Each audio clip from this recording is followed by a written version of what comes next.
Le Conseil de développement fête ses 10 ans. Il s'agit d'une instance de démocratie participative au service des élus. Composée de 110 personnes, tous bénévoles venant d'horizons variés, et ils n'ont pas de mandat d'élu. Ils peuvent échanger, débattre, proposer des solutions sur l'avenir du territoire. Petit bilan avec le président du Conseil de développement, Louis-Marie Rivière.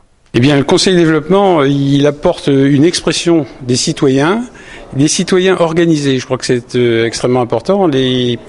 La très grande majorité des membres du Conseil de développement ne sont pas là à titre personnel, mais sont là porteurs d'un groupe, d'une association, d'une institution, d'un syndicat.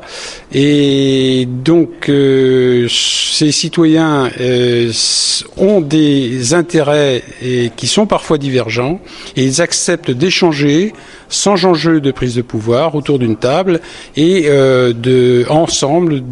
d'échanger sur les politiques publiques et donc en fait de participer à l'élaboration des politiques publiques, à charge après aux élus bien entendu de décider. C'est-à-dire que le Conseil de développement n'a pas vocation à décider, ce sont les élus qui décident.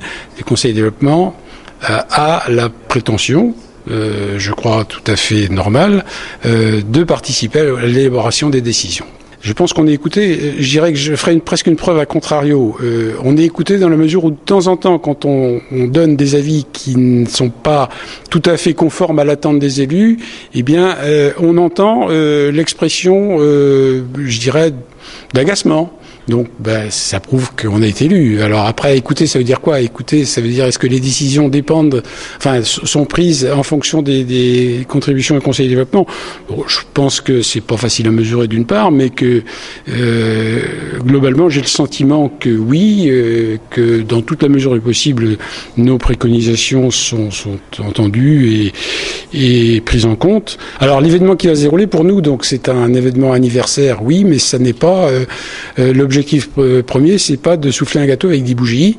C'est à la lumière de ce qu'ont été ces 10 années, avoir des débats qui nous permettent de mettre en place le nouveau Conseil de développement qui va être renouvelé comme tous les 3 ans, qui soit plus efficace, plus performant, plus pertinent.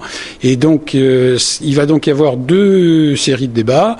Une première série de débats, donc avec des intervenants plutôt locaux, qui vont porter sur le Conseil de développement de la région d'Angers, et une série de débats qui portera plus sur la démocratie locale, sur l'implication des citoyens dans les décisions publiques, et qui sera donc en fin de journée, qui fera appel plutôt à des personnalités extérieures au territoire, extérieures à Angers-Loire Métropole, et au pays d'Angers, pays de Angers. N'hésitez pas à venir vous exprimer lors de la journée débat le lundi 17 octobre. Les débats sont ouverts à tous, un véritable moment d'échange.